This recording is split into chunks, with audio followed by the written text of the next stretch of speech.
So let's talk about this topic now. Nature of the roots. हमने ये जान लिया एक क्वाड्रेटिक इक्वेशन के रूट्स कैसे निकालते हैं। हमने ये तो जान लिया एक क्वाड्रेटिक इक्वेशन के रूट्स कैसे निकालते हैं। अब हमने क्या जानना है, उस रूट्स का नेचर कैसा है। जैसा हमने ग्राफ में पढ़ा था, d ग्रेटर देन 0 है तो ये है, d लेस देन 0 है तो ये है। तो थोड़ा सा वही चीज दोबारा, या तो थोड़ा सा दोबारा पढ़ेंगे या कुछ नई चीजें ऐड ऑन करेंगे अपनी उस नॉलेज बेस के अंदर। ठीक।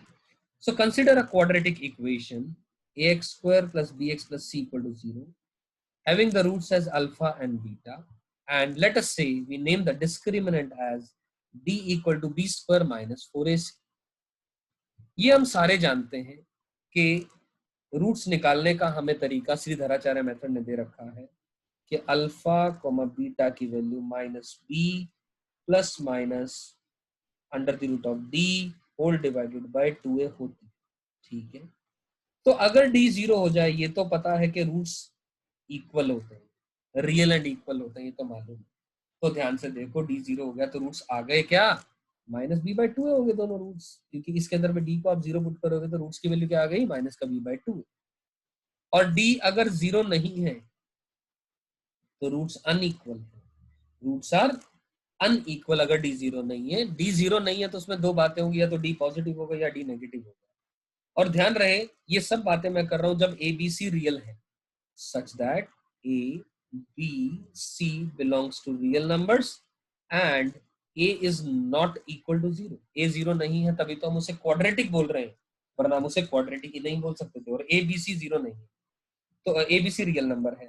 तो अब d 0 नहीं है तो दो बातें होंगी, या तो पॉजिटिव होगा d या वो d नेगेटिव होगा। d पॉजिटिव है तो roots are real and distinct, roots are real and हम बोल सकते हैं वो क्या होंगे, रूट्स रियल भी होंगे और डिस्टिंक्ट भी होंगे। ठीक है, d ग्रेटर देन 0 का कोई भी केस का अपन लोग एग्जांपल ले सकते हैं। और अदरवाइज d नेगेटिव होगा, d नेगेटिव होता हम जानते हैं कि रूट्स इमेजिनरी होते हैं। हम जानते हैं कि रूट्स कैसे होते हैं, इमेजिनरी होते हैं। तो रूट्स इमेजिनरी होते हैं तो मैं आपकी जानकारी के लिए बता दूं कि एक रूट अगर p plus iota Q form का है तो दूसरा root p minus iota Q form का होगा। मतलब क्या है इस बात का, आप इस बात को ऐसे समझें, इस बात को आप ऐसे समझे रूट्स के, मान लीजिए फॉर एग्जांपल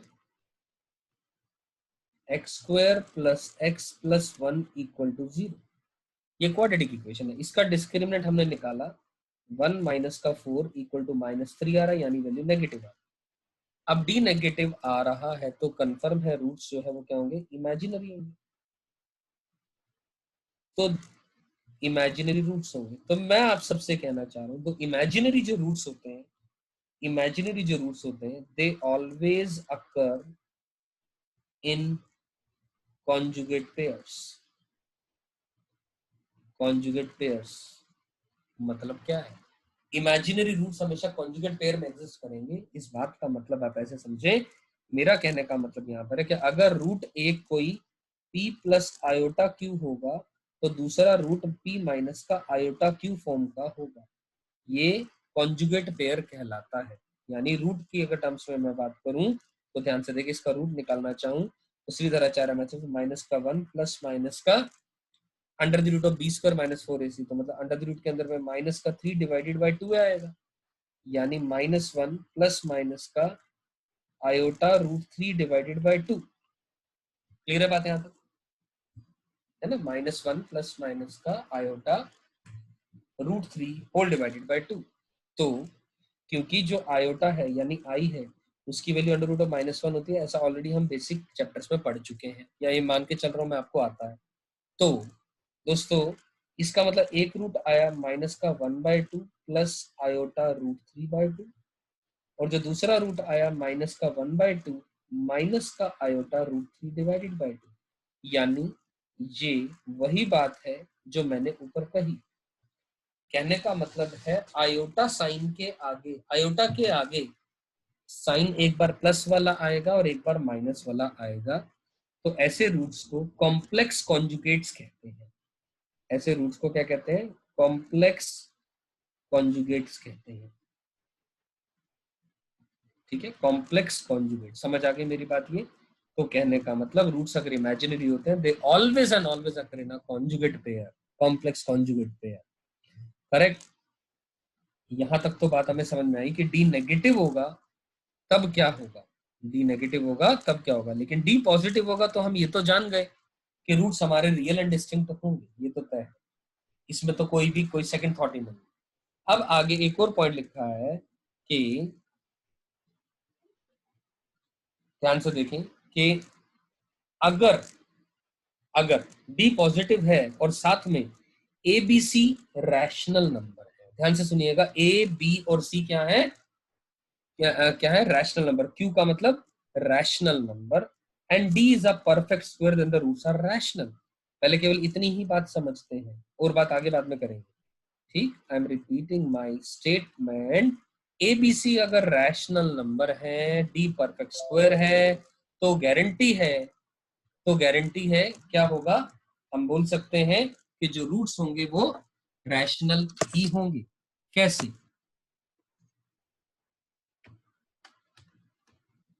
अब इस बात को समझा जा सकता है, कैसे का आंसर है, देखो ध्यान से, कि हम जानते हैं A X square plus B X plus C equal to 0 का एक रूट अल्फा और एक रूट बीटा है, और ए बी और C, A B C rational numbers है। क्या है? रैशनल नंबर है। अगर हम जानते हैं माइनस का बी प्लस माइनस का under the root D whole divided by 2, ये रूट्स निकालने का तरीका होता है। जब हमने कह दिया एबीसी रैशनल है और डी एक परफेक्ट स्क्वायर है, डी क्या है? Perfect square. परफेक्ट स्क्वायर का मतलब समझते हैं? परफेक्ट स्क्वायर का मतलब हो गया जैसे कि 16 4 का स्क्वायर हो जाएगा, या 16/25। 16/25 इज ऑल्सो परफेक्ट स्क्वायर, यानी 4/5 का स्क्वायर लिखा हुआ है। लेकिन खाली 3 is not a perfect square, 3 is not a perfect square, right? तो इस तरीके की बात कर रहे हैं। तो ध्यान से सोचो दोस्तों, अगर एबीसी रैशनल नंबर है तो, और ये डी एक परफेक्ट स्क्वायर है, तो कंफर्म है ये भी एक रैशनल नंबर होगा। अरे भाई, रेडिकल साइन तो हट जाएगा, तो D under root of D will be always a rational number. और रैशनल नंबर के अंदर में रैशनल नंबर का एडिशन या सब्ट्रैक्शन होता है तो रैशनल नंबर आता है, और डिवाइडेड बाय 2 ए भी एक रैशनल नंबर है, और हम जानते हैं rational number divided by a rational number is another rational number. बिल्कुल सही है ये बात। तो यही ऊपर समझाया गया है, यही लिखा गया है उस बात में कि ए बी सी अगर रैशनल नंबर है और डी परफेक्ट स्क्वायर है तो गारंटी है रूट्स क्या होंगे? रैशनल होंगे। लेकिन ए अगर 1 हो जाए, ए अगर 1 हो जाए और बी और सी इंटीजर हो जाए, ध्यान से सुनिएगा बात, होल्ड ऑन, यहां तक मेरी बात समझ में आ रही है? ठीक है, तो मैं ये कहना चाह रहा हूं कि सो ए की वैल्यू अगर 1 हो जाए और ए और बी और सी इंटीजर हो जाए और डी परफेक्ट स्क्वायर, तो रूट्स इंटीजर होंगे। कैसे? इस बात को फिर से समझते हैं via the same concept. Confirm है ए 1 हो गया, तो रूट की वैल्यू आ गई माइनस का बी प्लस माइनस का under the root D divided by 2, ये तो क्या हो गई बात। चलो, अब ए 1 है और बी और सी इंटीजर है और डी परफेक्ट स्क्वायर है। डी क्या है? एक परफेक्ट स्क्वायर है, यानी डी की वैल्यू क्या होती है? बी स्क्वायर माइनस का 4ac। जब ये किसी नंबर का परफेक्ट स्क्वायर है और बी और सी भी इंटीजर है और ए 1 है, बी और सी इंटीजर है और ए क्या है? 1 है, तो इंटीजर के स्क्वायर में से इंटीजर माइनस करूंगा तो कंफर्म है कि इंटीजर ही आएगा, और under the root of integer will always be a integer. ये बात 100% सही है। As an example, under root 4 2 होता है, अंडर रूट 16 4 होता है, तो कंफर्म हुआ ये जो पोर्शन है ये भी एक इंटीजर होगा, बोल सकते हैं हम लोग। और ये तो इंटीजर है ही, माइनस बी एक इंटीजर है। अब इंटीजर के अंदर में इंटीजर को एडिशन या सब्ट्रैक्शन करोगे तो इंटीजर आएगा, ये भी कंफर्म होगा। डी एक परफेक्ट स्क्वायर, तो रूट्स आर इंटीजर्स। अब हमने ये प्रूव करना है कि रूट इंटीजर कैसे आएंगे। सही है बात? तो आप अपने आप सोच करके देखिए। कोई भी एग्जाम्पल लें, इंटीजर में इंटीजर ऐड या सब्ट्रैक्ट करेंगे, इंटीजर आ रहा है, बाय 2 करेंगे तो आपके मन में कुछ के सवाल हो सकता है कि सर ऊपर मान लिया इंटीजर आया, हो सकता है वो ऑड नंबर हो या इवन नंबर हो सकता है वो ऑड नंबर हो या इवन नंबर हो। इवन नंबर हुआ तो कोई टेंशन नहीं, 2 तो कट जाएगा। मान लीजिए 16/2 आया तो वो 8 आ जाएगी वैल्यू, तो एज अ रिजल्ट वो तो एक इंटीजर होगा, ये तो फिक्स है। लेकिन क्या न्यूमरेटर एक ऑड नंबर भी आ सकता है? आंसर इज नो, नहीं आ पाएगा यहाँ पर। कैसे? इस बात का आंसर आप अपने आप कोई भी एग्जाम्पल ले उससे समझे, मच बेटर। आ रही बात समझ में? केसेस ऐसे ले लें, ए तो 1 हुआ, तो बी और सी इंटीजर है, बी और सी इंटीजर है, या तो दोनों ऑड होंगे या दोनों इवन होंगे, या एक ऑड एक इवन होगा, और या ये इवन और ये ऑड होगा। यही सारी पॉसिबिलिटीज हो सकती हैं, और उस हिसाब से आप आंसर निकालें, आपको ये बात मेरी 100% समझ में आ जाएगी। क्लियर है? थोड़ा तो खुद भी काम करना पड़ेगा कि ए की वैल्यू 1 है, बी और सी इंटीजर है, तो बीज आर परफेक्ट स्क्वायर, तो कंफर्म है रूट्स क्या है? इंटीग्रल होंगे। रूट्स क्या है? इंटीग्रल होंगे। लेकिन लेकिन यहां बात करते हैं, ए बी सी अगर रैशनल नंबर है लेकिन डी परफेक्ट स्क्वायर नहीं है, तो कंफर्म है रूट्स इरैशनल होंगे, और यानी रूट्स कॉन्जुगेट सर्ड होंगे। इनको कहते हैं हम लोग conjugate surd, conjugate surds. Conjugate surd का मतलब क्या है? हमने कहा A B C rational number और डी परफेक्ट स्क्वायर नहीं है। ए बी सी क्या है? रैशनल नंबर है। Let me write it here, A B C rational number है और D is not a perfect square.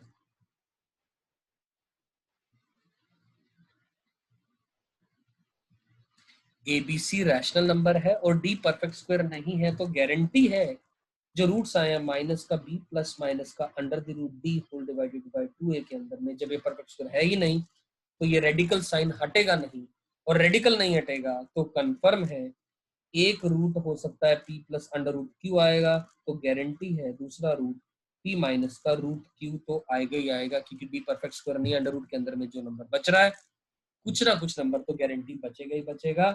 तो यानी एग्जाम्पल के तौर पे कि अगर 2 प्लस रूट 3 एक रूट है तो दूसरा रूट 2 माइनस का रूट 3 ही होगा। बट इस बात को ऐसे मत समझिएगा कि एक रूट, इसी बात को बोलने में रूट 3 प्लस 2 है तो दूसरा रूट 3 माइनस 2 नहीं।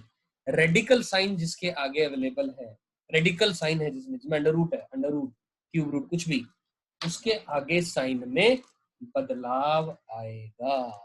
मेरी बात समझ आ रही है? उसके आगे ही साइन में क्या आएगा? बदलाव आएगा। तो इसी को कहते हैं हम लोग रूट्स आर इरैशनल, या फिर कॉन्जुगेट सर्ड हमने पढ़ लिया, या फिर मतलब कॉम्प्लेक्स कॉन्जुगेट भी पढ़ लिया हमने, और ये भी हमने देख लिया कॉन्जुगेट सर्ड्स बोलते हैं इसको। सर्ड समझते हैं? सर्ड, सर्ड का मतलब अंडर रूट में कुछ हो, क्यूब रूट में कुछ हो, और परफेक्ट स्क्वायर या परफेक्ट क्यूब अंदर में ना बन रहा हो। यहां तक समझ आई बात सभी को?